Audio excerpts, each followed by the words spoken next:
Hello everyone. Today we will be doing a dictation from Progressive Magazine, April. I will be dictating exercise 13. We will start the dictation in 10 seconds. 5 seconds to go.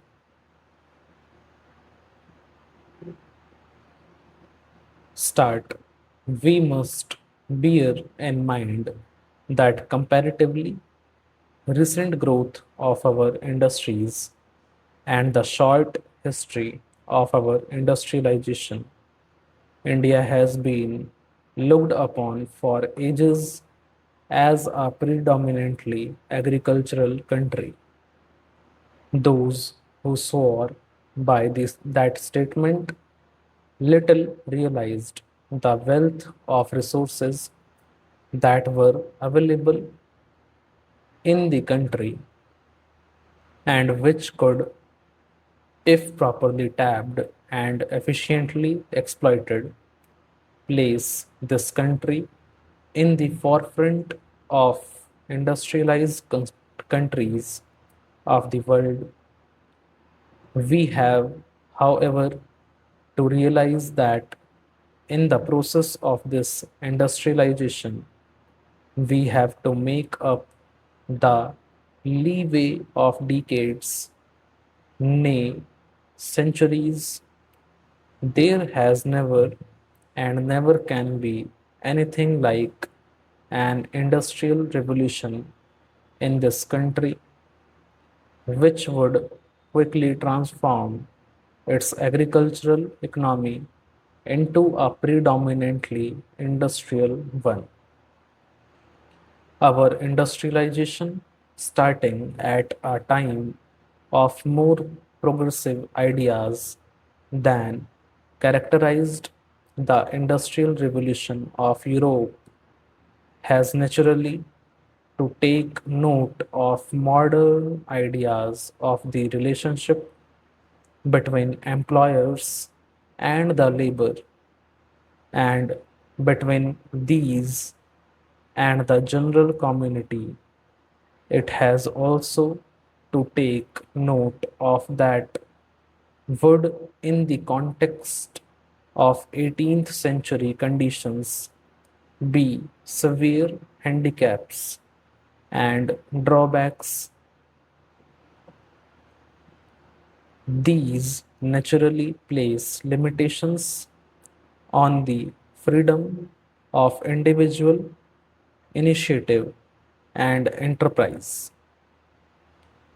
They naturally reduces the limits within which personal ability and talent and competence can function. If you add to these complexities those of international finance, trade movements, and the big handicap of foreign domination, you have a picture of difficulties which would make even stout hearts tremble.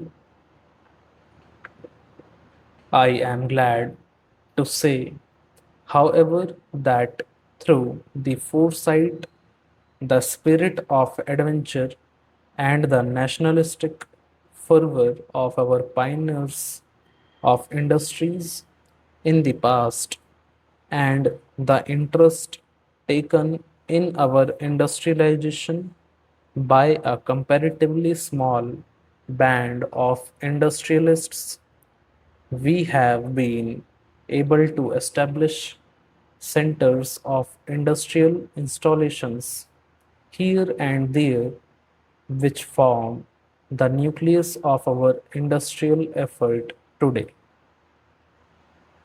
There can be no denying the fact that the two world wars have made a tremendous difference to the pace of our progress. The operation of the nationalistic forces in the century has not failed to affect the pace and character of our industrialization. Nevertheless, I feel that those who try to find fault with our present industrial structure or the policies which generally govern our conduct in the industrial field will do well to remember that there is another side of the story without which our appreciation of the situation cannot be complete. We are today faced with an economic situation without parallel in our history. After the end of the war, we succeeded to an inheritance of the substantial foreign balances and a comparatively large cash balance in our own country. Today, we find our foreign balances substantially reduced. What is worse, they are locked up in a country which is finding itself in considerable difficulties and whose economic situation is in many respects worse than our own. Our cash balances have also been largely drained away. The tide of the post war inflation is still breaking on our shores. In foreign trade, our imports have been outbalancing our exports, with the result that the currencies which matter to us for our industrial effort are in short supply. Inside the country, spiral of prices has been rising. There is a high level of taxation, and we have agreed already placed the last but one straw to the proverbial camel's back. Other countries adopted the role of welfare states when they were substantially more advanced in their industrialization. We have adopted that role today when we are hardly on our feet as an industrial country. All this has produced a tremendous strain not only on our national exchequer but also on the capacity of industrialists to help themselves for the future as such. If we look at the causes which have brought about the present situation, the remedies become obvious. It is quite clear that we cannot go on maintaining such a high level of prices. Prices must therefore come down with our incomes shrinking and our prospect of further shrinkage. Unless we stage a quick recovery, we must cut down our expenditure in order to balance our budget. We must build up our resources in those foreign currencies which we were so sorely need for our industrial effort.